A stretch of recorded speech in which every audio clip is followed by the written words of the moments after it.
Hier, la naissance de Mathis a été difficile. Pendant 3 heures, sa tête a été comprimée dans le col utérin, au rythme des contractions. Mais aujourd'hui, l'ostéopathe du service le manipule pour soulager un éventuel blocage cervical.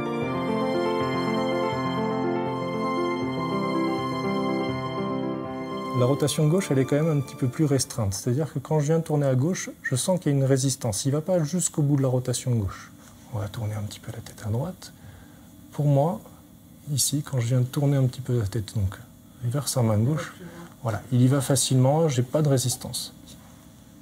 Les bébés que nous voyons ici en maternité souffrent de problèmes d'asymétrie posturale, c'est-à-dire un enfant qui va rester dans une même position sur les dernières semaines de grossesse va garder un petit peu cette attitude. Le but du jeu ici, ça va être de récupérer un petit peu cette possibilité de mouvement pour l'enfant. Deuxième trouble qu'on est amené à traiter ici, c'est tout ce qui va amener les troubles de succion. Donc pareil, un enfant qui serait resté un petit peu trop fléchi, avec une épaule qui serait venue se coincer un petit peu sur sa mâchoire, lui a pas permis de bien ouvrir pendant toute la déroulée de la grossesse. Des blocages qui risquent de jouer sur l'allaitement, comme chez Mathis, dont la nuque présente une certaine raideur. Le fait de récupérer un petit peu cette rotation et un tout petit peu d'extension ici, vous allez voir que l'ouverture buccale va se faire un petit peu plus facilement aussi. Moins de tension au niveau du cou, donc moins de tension aussi au niveau de la mâchoire devant, donc une mâchoire qui va pouvoir s'ouvrir et se refermer plus facilement. À la maternité de Grasse, l'intervention des ostéopathes ne se limite pas aux nouveau-nés. Un étage plus haut, en néonatologie, un ostéopathe manipule avec une grande délicatesse des bébés nés prématurément.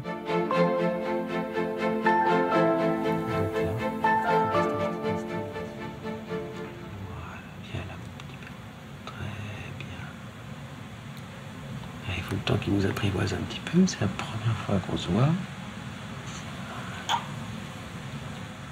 Il se retrouve d'un milieu utérin, chaud, aquatique, fermé dans le ventre de la maman, à d'un coup se prendre de l'air, de la gravité. Ils ne sont pas encore prêts, ils sont complètement immatures encore. Donc il y a un problème d'adaptation néonatale.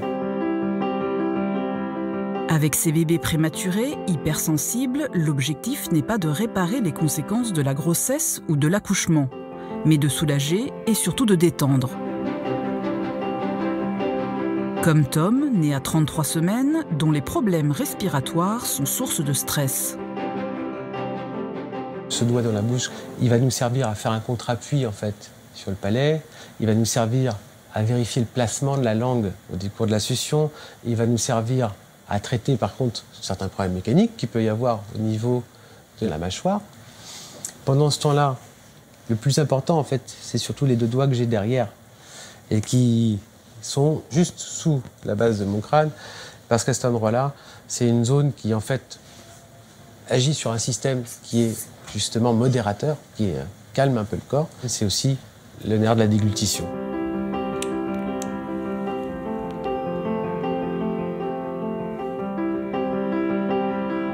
Un apaisement immédiat et des progrès évidents pour les parents.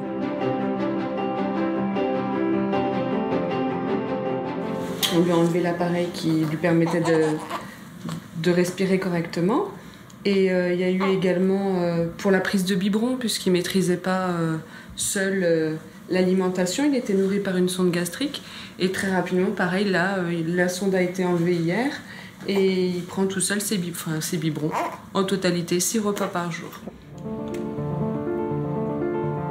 Rares sont les maternités en France à proposer de l'ostéopathie en néonatologie. Des manipulations qui, l'espace d'un instant, remettent ces bébés immatures dans leurs conditions fétales.